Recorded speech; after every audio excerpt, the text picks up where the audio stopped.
친환경 소재로 만들어내죠. 되는 산업들도 많이 발전할 수 있겠네요. 네, 그럼요. 그러니까 모든 산업이 다 그린화 돼야 되는 지금 그런 시점입니다. 네.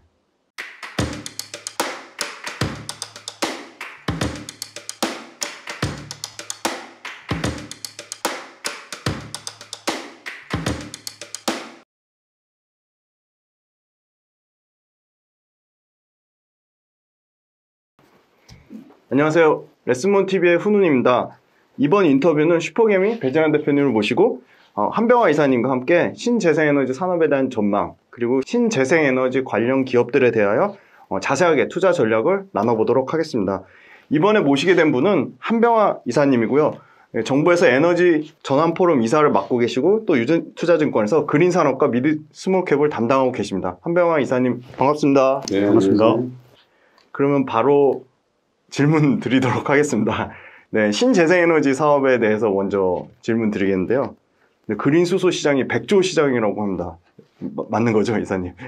뭐 계속 커지고 있으니까요. 네. 네, 지금은 이미 100조를 넘었죠. 네. 그래서 현재 3월 둘째 주인데요. 신재생에너지 산업 전반에 대해서 한번 현황이랑 꼭 투자자가 챙겨야 될 투자 포인트, 그다음에 체크해야 될 이슈 같은 거 있으면 말씀해 주시면 좋을 것 같습니다. 투자자분들이 유념하셔야 될 게 우리가 이제 흔히 보는 게 이제 주가잖아요. 네. 주가의 하락과 상승이 업황을 어떤 때는 나타내기도 하고 안 나타내기도 하는데 최근에 주가 하락, 그린 산업의 주가 하락은 뭐 글로벌 전체에서 이루어지고 있는데요. 이거는 업황하고는 전혀 상관이 없는 이슈입니다. 왜냐하면 이미 이제 바이든이 당선이 됐고, 그러면서 EU와 미국이 동시에 탄소 배출 제로를 향해서 가고 있고요. 중국이 또 동의를 해서 전 세계가 처음으로 탄소 배출 제로를 위해서 동시에 움직이는 완벽한 지금 이 그린 산업으로의 이행이 일어나고 있거든요. 그래서 업황은 매우 좋습니다. 네, 업황은 매우 좋기 때문에 문제가 없는데, 다만 이제 작년에 이제 워낙 주식들이 많이 올랐죠. 그래서 밸류에이션이 굉장히 높아진 상태였고, 코로나로 인해서 피해를 본 업종들 쪽으로 지금 이제 머니가 그쪽으로 무브가 되고 있는 상태입니다. 섹터별로 보면. 그러다 보니까 이제 상대적으로 코로나 시기에도 계속 고성장을 했던 그린 산업 쪽에서 밸류에이션이 높아져 있으니까 거기서 이제 돈이 빠져서 이쪽으로 나오면서 일어난 단기적인 흐름이다. 이제 이렇게 보시면 될 것 같고요. 업황은 뭐 모든 그린 산업 업황이 다 좋습니다.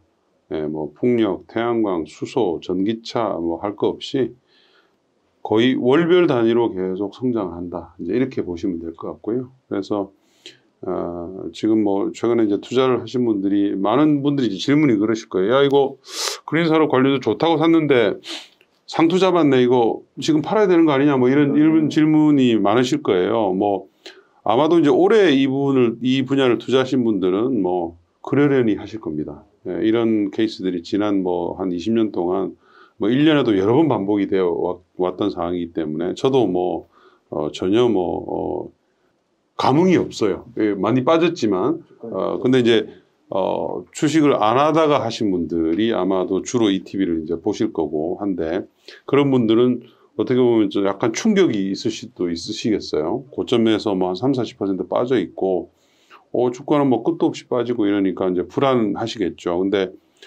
단기적으로 투자를 하시는 분들, 단기적으로 시장을 보고, 이거 뭐 내가 당장 언제 뭐 다음 달에 돈을 써야 되는데, 뭐 이러시는 분들한테는, 제가 참 드릴 말씀이 많지는 않습니다. 예, 많지는 않아요. 그런 분들은 사실은 단기적으로 잘 매매를 하셔야 되는데, 좀 길게 보시는 분들, 뭐 한 2-3년, 3-4년, 뭐 예를 들어서 뭐 내가 뭐 부동산 투자할 바에는 이 그린 산업이 훨씬 낫겠다.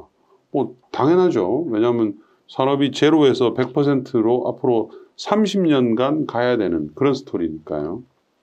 그런 분들은 전혀 걱정하실 필요가 없습니다. 그리고 이런 단기적인 이런 어떤 하락기에는 오히려 더 이제 비중을 높일 수 있는 좋은 기회로 삼기를 제가 추천드립니다. 갑자기 드는 질문인데요. 우리 배 대표님은 신재생에너지 혹시 관심 있으신가요? 관심은 있는데 네. 제가 아직 투입한 건 없는 것 같아요. 그러니까 예. 대표님하고 네. 투자 관련해서 얘기를 많이 나누는데 신재생에는 대표님이 이렇게 적극적으로 투자를 하지는 않으시는 것 같아서 혹시 그래서요. 이유가 있으신 거예요? 사실 잘 몰라서 그래서 오늘 좀 배워가지고 새로 좀 공부를 해서 네. 투자를 한번 해보려고요. 일단 그 전반적인 상황이 이 미국이 있고 큰 축이 유럽이 있고 중국이 있잖아요. 미국부터 좀 상황에 대해서 좀 설명을 해주신다면. 미국은 원래 이제 이 그린 산업을 주도하던 국가였는데요. 트럼프가 이제 당선이 딱 되면서 그 시계가 멈춰져 버렸죠. 그래서 사실은 트럼프의 시기가 그린 산업을 저같이 이제 집중으로 보는 사람들한테는 약간 시련의 시기일 수도 있었는데요. 뭐 아시다시피 트럼프의 시기 4년에도 불구하고 성장할 그린 산업은 엄청나게 성장을 했어요. 대표적으로 전기차 배터리, 그죠? 주가 상승이 얼마나 크게 일어났습니까? 지난 한 4, 5년을 한번 되돌아보시면 아실 수가 있으실 겁니다. 그러니까 누가 대통령이 되든 누가 리더십을 가지든 간에 이 글로벌 트렌드는 전혀 변화시킬 수가 없는 흐름이다. 이제 이렇게 보시면 될 것 같고요. 당연히 이제 바이든이 당선이 됐기 때문에 미국이 이 그린 산업으로 이행을 완전히 주도하는 그런 국가로 이제 되면서 세계 시장의 이 그린 산업의 성장이 빅점프를 하는 지금 그런 초입에 들어와 있는 상태입니다.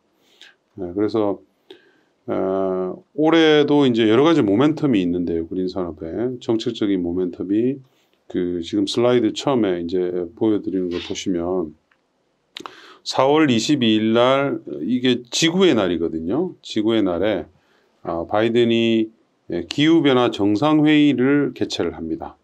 그래서 전 세계의 이제 국가 지도자들과 같이 앞으로 이제 탄소 배출을 어떻게 줄여 나갈 것이냐를 가지고 이제 논의를 하게 되고요.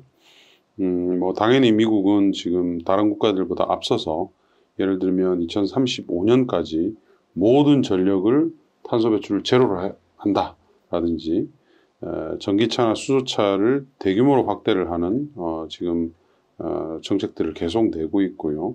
재생에너지 부분에서도 풍력과 태양광에 있어 주는 보조금들을 계속 연장을 한다든지 그런 쪽으로 나가면서 미국이 어쨌든 가장 큰 주도를 하는 지금 세력으로 바뀌었습니다. 유럽은 뭐 기존에 계속 이 그린 산업을 주도를 해왔고 혼자서 상당 기간 오래 할 정도로 아주 강한 국가입니다. 이 부분에 있어서는. 그래서 유럽은 어떤 국가보다도 더 아주 타이트한 규제들을 가지고 있어요. 예를 들면 자동차에 대해서는 완성차 업체들이 자동차를 팔 때 전체 파는 자동차의 마일리지를 평균적으로 계산을 해서 탄소 배출을 95g 킬로미터당으로 규제를 합니다. 지금 하고 있고요.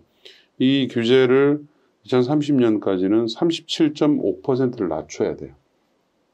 그렇지 않으면 1g을 넘어갈 때마다 95유로를 곱하고 거기에다가 자동차 판매 대수를 곱해서 천문학적인 벌금을 내야 됩니다.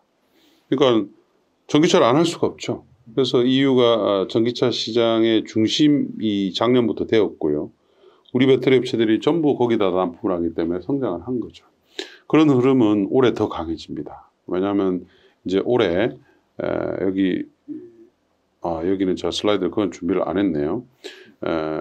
EU가 6월 말 내지는 7월 초에 탄소 배출 감축 목표를 이미 올렸거든요. 40%에서 55%를 올렸는데 그거에 대한 세부안을 이번에 이제 발표를 하게 됩니다. 그렇게 되면 제일 먼저 이제 걸리는 것은 전기차와 관련된 자동차에 대한 탄소 배출 규제를 추가적으로 더 확 올리기 때문에 EU의 완성차 업체들은 지금 요즘 난리죠. 뭐 폭스바겐도 그렇고 뭐 볼보 뭐 하다못해 피아트 뭐 거기에 파는 포드 업체들까지 전부 다 기존에 예상했던 것보다 훨씬 더 빠른 속도로 전기차 쪽으로 트랜지션을 지금 이루고 있는 상태입니다.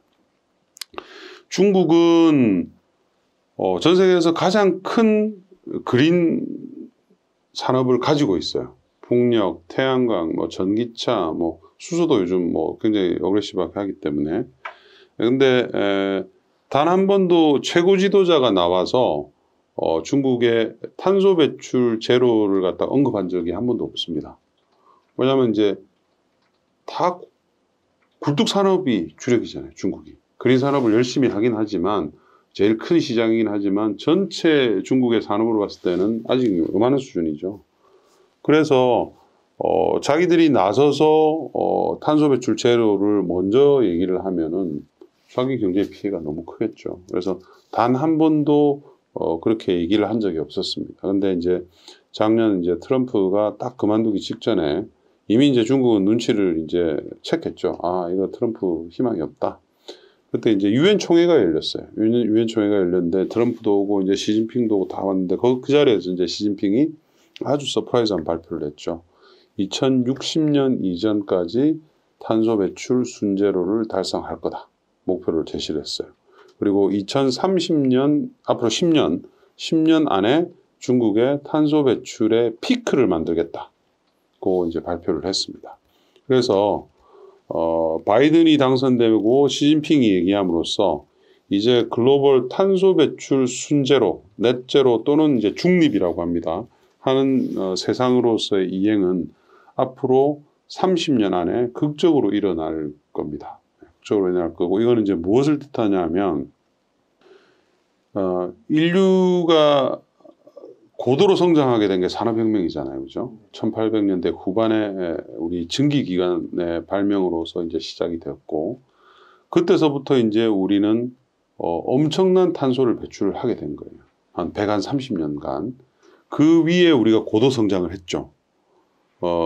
근데 그 130년간 배출한 탄소를 앞으로 30년 동안 우리 인류가 다 거둬들이겠다는 겁니다. 싹 다. 그죠? 그러면, 얼마나 많은 그린 산업의 성장이 있어야 되겠습니까? 30년 동안 압축적으로. 특히 초기 한 10년 동안은 아마 굉장히 화려한 불꽃 같은 성장이 일어날 겁니다. 그래서 이제 그린 산업 관련주들이 한번 움직이면 엄청난 하이 밸류에이션에 가고요. 또 이제 조정받게 되면 당연히 이제 속도가 뭐 주가가 기대가 훨씬 더 빠르잖아요. 또 이제 조정받을 때는 또 아주 시원하게 조정받고 이런 현상이 있는 것이죠. 그래서 이 산업을 볼 때는 항상 최소한 3년, 5년, 10년 정도의 텀으로 계획을 짜고 들어가셔야 됩니다. 국내 현황은, 국내는 시장이 엄청 작은 건가요? 국내는 어떻게 보세요? 되게 작죠, 국내 시장은. 국내 시장은, 우리 아마 그 메이저 언론들 보시면, 그 눈만 뜨면 이제 그런 기사들이 나오죠. 대한민국은, 풍력 태양광 하기에 좋지 않은 국가, 원전은 싼데 왜 원전을 없애고 비싼 풍력 태양광을 하냐부터 시작해서, 굉장히 잘못된 뉴스들이 많이 나오고 있어요. 팩트에도 맞지도 않는 뉴스들도 되게 많습니다. 이제 그거는 뭐 글쎄요, 정치적인 요인들과 맞물려서 아마도 우리의 인식을 글로벌 트렌드에 따라가지 못하게끔 지금 하고 있는 상태이죠. 근데 최근에 그게 많이 바뀌고 있어요. 왜 바뀌냐면 이제 민간 기업들이 나서서 이제 막 난리잖아요, 지금. 그죠? 요즘 뭐 뉴스에 보십시오. 얼마나 많은 뉴스들이 이런 그린 산업에 투자하겠다는 대기업들이 줄을 서고 있는지 보시면 아실 겁니다. 그린 산업을 하지 않으면 이제는 우리나라의 특히 수출 주도형 국가에 있는 우리나라 기업들은 생존이 불가능해집니다. 예를 들면 EU가 지금 탄소 국경세라는 것을 준비를 하고 있죠. 빠르면 2023년부터 아마 적용을 할 겁니다. 탄소 국경세는 뭐냐 하면 탄소를 많이 배출하는 국가에서 만들어진 제품들, 대표적인 우리나라입니다. 이런 제품들을 역내로 수입을 할 때는 세금을 매기게 할 수 있겠다 하는 이제 제도입니다. 그러면 우리나라에서 생산된 포스코가 만든 탄소가 쩔어 있는 강판, 쇠, 자동차들은 세금을 부과받을 수가 있는 거죠. 화학 제품도 마찬가지고요. 모든 우리나라에서 만들어진 제품들은 거기에 이제 해당이 됩니다. 근데 이게 제가 이제 이런 얘기를 그 정부 관계자들한테 한 뭐 2, 3년 전부터 계속 했던 얘기인데 별로 반응이 없었어요, 초기에는. 근데 EU가 한 것에 바이든도 이제 또 동일한 얘기를 했죠. 그래서 아마 이번에 4월 20일 날 이 클라이밋 서밋을 할 때 그 부분도 아마 바이든이 굉장히 강조를 하게 될 겁니다. 그렇게 되면 해외는 이미 재생에너지 비중이 굉장히 높고요. 웬만한 국가들이 20%, 30%, 뭐 유럽의 일부 국가들은 50%, 60%, 70% 이래요. 또 심지어 수소를 이용을 해서 철강을 만드는 테스트 프로젝트들도 이미 유럽 같은 케이스는 이미 성공을 한 상태고 다양한 탄소 배출을 감축시키는 노력들을 해서 우리보다 훨씬 더 경쟁력이 우위가 있죠. 우리가 싸게 만들고 잘 만들긴 하지만 그런 부분들은 약하잖아요. 그러면 우리의 경쟁력이, 산업 경쟁력이 확 떨어지겠죠. 네. 그래서 그 점들을 이제는 기업들이 스스로 인식을 하기 시작을 했어요.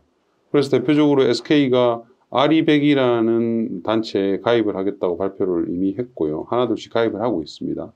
어제는 아모레퍼시픽이 RE100에 가입을 했죠.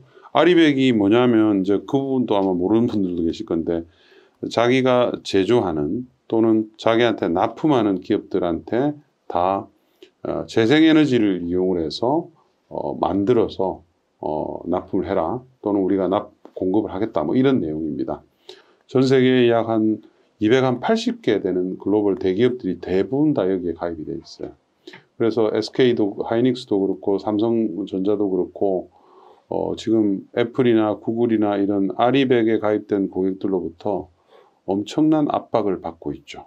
심지어 반도체도 재생에너지로 만들어서 공급을 해야 되는 시대입니다. 이미 TSMC는 그것 때문에 세계에서 가장 큰 RE100 계약을 체결을 한 상태죠. 애플이 정한 시한은 2030년이에요. 2030년 이전에 나한테 납품하는 모든 기업들은 다 재생에너지로 만들어서 해라. 우리나라 대기업들 어떻게 되겠어요? 애플, 구글, 뭐부터 글로벌 대기업들에 우리가 납품하는 구조잖아요. 망하는 거예요, 그냥 나라가. 가만히 있으면. 예. 근데 그 점을 이제는 기업들이 먼저 나서서 앞장서서 지금 정부를 설득하고 있는 단계라서 우리나라도 이 그린 산업의 확대가 굉장히 빠르게 일어나야만 하는 이제 산업이 된 거죠. 예. 거기 관련 소재도 상당히 필요하겠네요. 그렇게 뭐. 소재를 하시면은. 그렇게 친환경 소재로 만들어 이제 되는 산업들도 많이 발전할 수 있겠네요. 네, 그럼요. 그러니까 모든 산업이 다 그린화 돼야 되는 지금 그런 시점입니다.